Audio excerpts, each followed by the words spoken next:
untuk mempresentasikan sebuah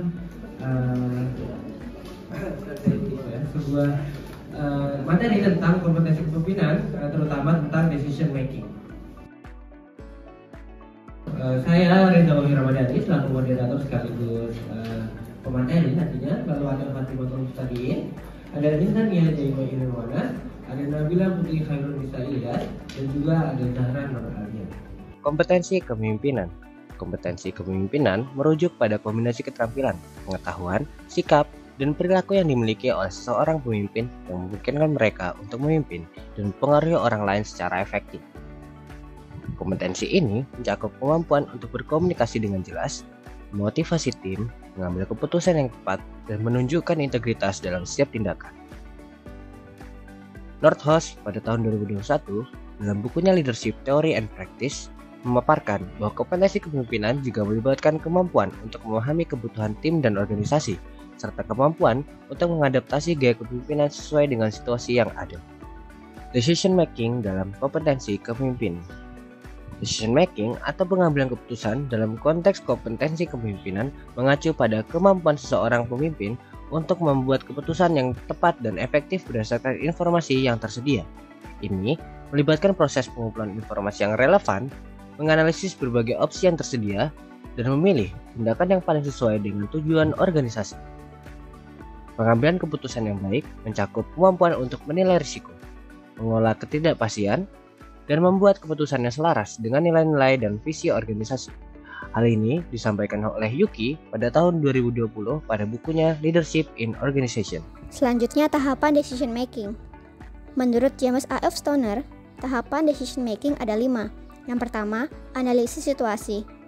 Analisis situasi adalah proses menilai kondisi, baik internal dan eksternal organisasi, untuk mengidentifikasi, mengevaluasi, dan menilai berbagai masalah organisasi sebelum pengambil keputusan memilih alternatif solusi. Analisis ini bertujuan untuk memahami masalah dalam organisasi dengan mengukur perbedaan antara hasil yang diharapkan sesuai tujuan dan sasaran dengan hasil yang sebenarnya dicapai, yang kemudian ini dijadikan dasar sebagai pengambilan keputusan. Yang kedua, pengembangan alternatif keputusan. Setelah analisis situasi, langkah selanjutnya adalah pengembangan alternatif keputusan yang dilakukan dengan menyusun dan mengumpulkan alternatif keputusan yang memungkinkan untuk menyelesaikan masalah organisasi. Pengembangan keputusan hendaknya disertakan dengan konsekuensinya, baik itu positif maupun negatif. Oleh sebab itu, pemimpin harus dapat memperkirakan dengan sebaik-baiknya untuk mengambil keputusan yang tepat dengan risiko yang sangat minimal. Yang ketiga, evaluasi alternatif keputusan.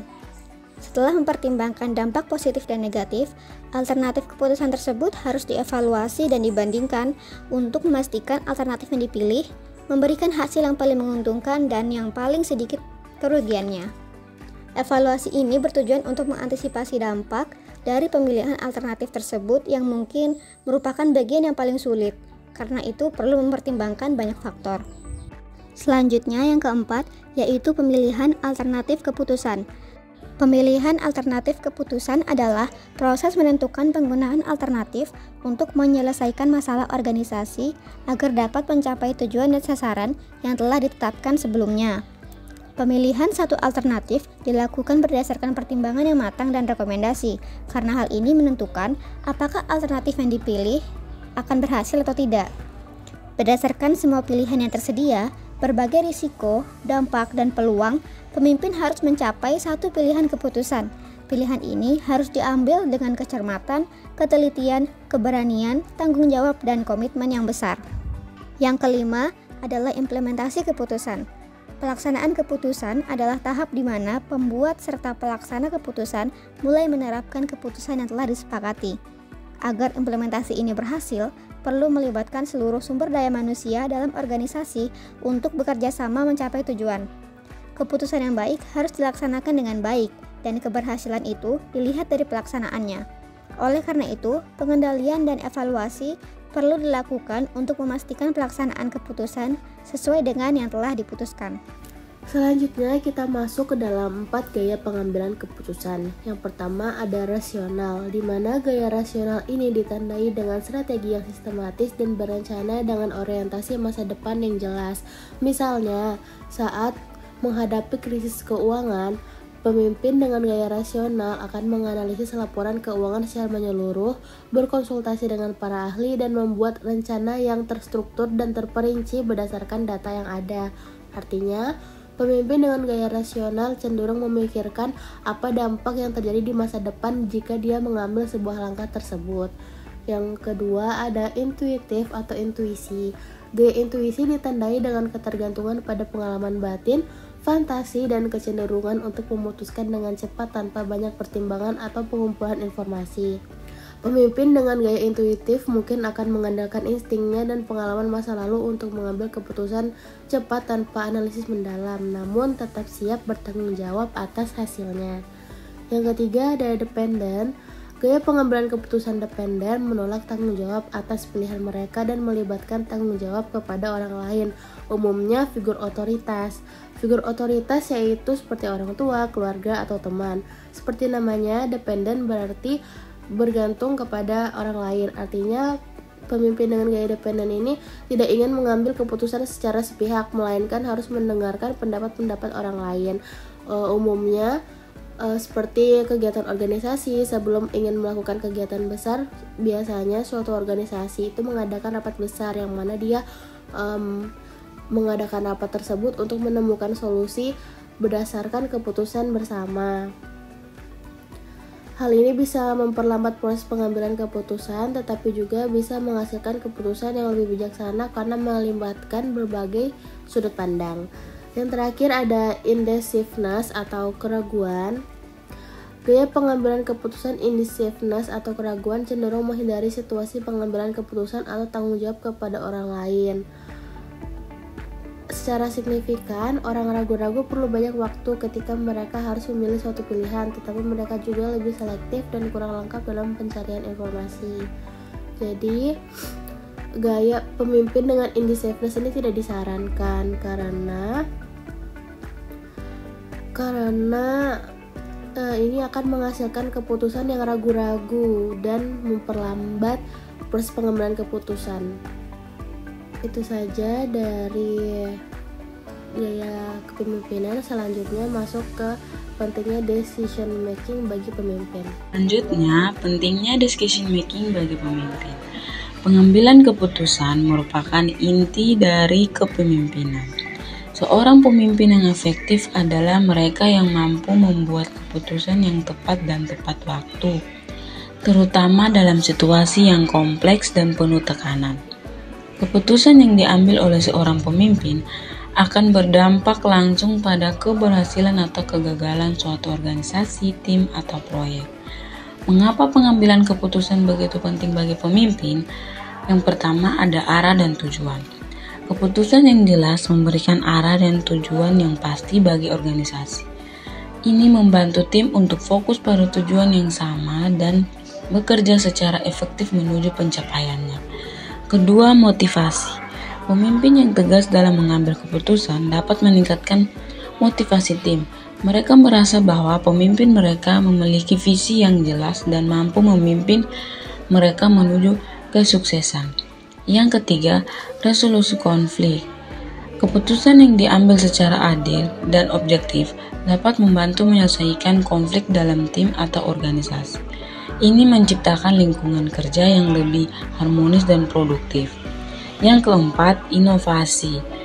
Pemimpin yang berani mengambil keputusan yang berada dan inovatif dapat mendorong pertumbuhan dan perkembangan organisasi.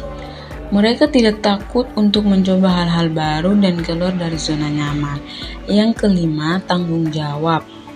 Pemimpin bertanggung jawab atas keputusan yang mereka ambil. Mereka harus setiap menghadapi konsekuensi dari keputusan tersebut, baik positif maupun negatif. Yang terakhir, keterampilan mengambil keputusan yang baik. Yang pertama ada analisis, mampu menganalisis situasi dengan cepat dan akurat, mengidentifikasi masalah dan mengumpulkan informasi yang relevan. Yang kedua, evaluasi. Mampu mengevaluasi berbagai alternatif solusi, mempertimbangkan risiko dan manfaat dari setiap pilihan. Yang ketiga, kreativitas. Mampu berpikir kreatif dan menghasilkan ide-ide baru untuk memecahkan masalah. Yang keempat, ketegasan. Mampu mengambil keputusan dengan tegas dan tidak ragu-ragu setelah mempertimbangkan semua faktor. Yang kelima, komunikasi. Mampu berkomunikasi dengan jelas dan efektif kepada tim tentang keputusan yang telah diambil.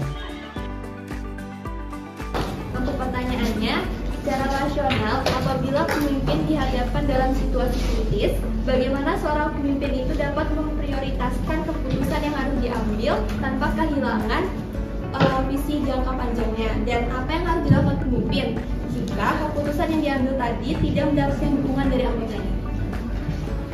Hal yang dapat dilakukan dengan melakukan analisis cepat terhadap situasi, mengidentifikasi masalah mendesak yang perlu ditangani segera, dan mengevaluasi dampak jangka pendek serta jangka panjang dari setiap opsi keputusan.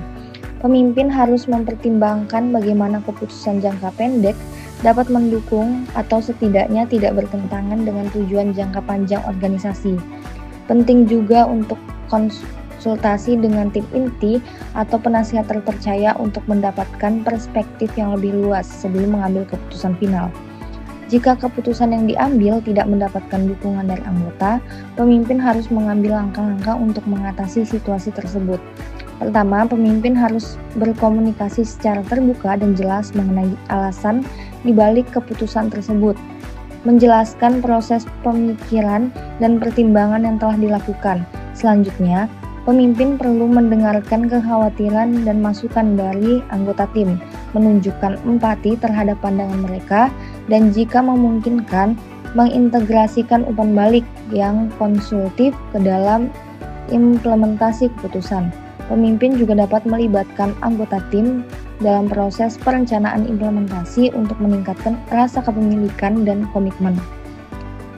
Jika resistensi tetap kuat, pemimpin mungkin perlu mengevaluasi kembali keputusan tersebut atau mencari cara untuk memitigasi dampak negatif yang dikhawatirkan oleh anggota tim.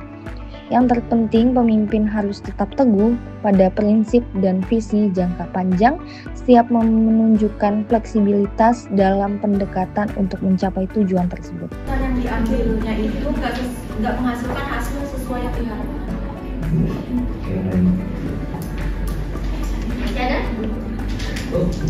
Oke, jika keputusan yang diambil tidak menghasilkan hasil yang diharapkan, ada beberapa hal yang dapat dilakukan. Yang pertama, evaluasi keputusan. Tinjau kembali proses pengambilan keputusan yang dilakukan, apakah semua langkah-langkah penting seperti mengumpulkan, menganalisis informasi alternatif, dan mempertimbangkan konsekuensinya sudah dilakukan dengan baik.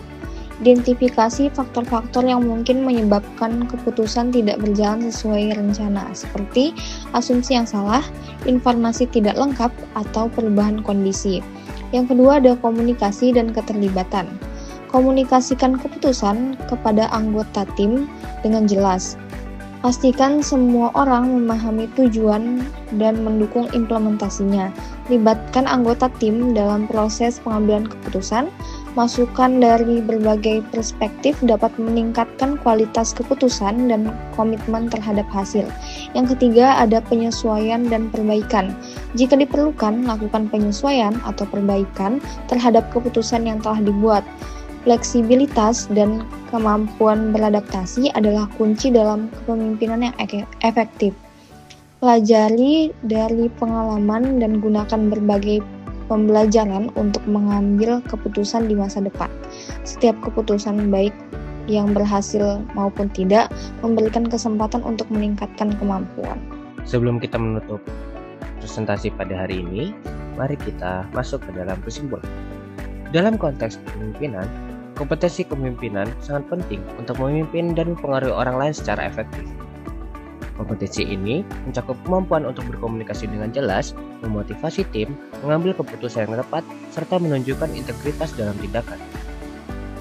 Proses pengambilan keputusan yang efektif adalah inti dari kepemimpinan, yang mencakup tahapan analisis situasi, pengembangan dan evaluasi alternatif keputusan, serta implementasi keputusan. Seorang pemimpin yang baik harus mampu menilai risiko, mengelola ketidakpastian, dan membuat keputusan yang selaras dengan nilai-nilai dan visi organisasi. Gaya pengambilan keputusan seperti rasional, intuitif, independen, dan keraguan juga memainkan peran penting dalam efektivitas seorang pemimpin. Keputusan yang jelas dan tepat waktu akan berkontribusi pada pencapaian tujuan organisasi, peningkatan motivasi tim, penyelesaian konflik, dan mendorong inovasi. Saya mengutip sebuah quotes dari Simon Sinek yang memiliki kata-kata, "Leadership is not about being in charge, it is about taking care of those in your charge." Merujuk pada kombinasi keterampilan atau pengambilan keputusan dalam konteks kompetensi. Selanjutnya ada tadi baik positif maupun negatif. Jurnal pasti akan menganalisis laporan keuangan keputusan yang berisi keputusan berpenting bagi yang pertama dan efektif kepada tim tentang keputusan yang telah diambil. Secara rasional, apabila pemimpin diharapkan diambilnya itu nggak seperti apa strateginya? Keputusan yang diambil tidak memberikan hasil yang diharapkan. Assalamualaikum warahmatullahi wabarakatuh.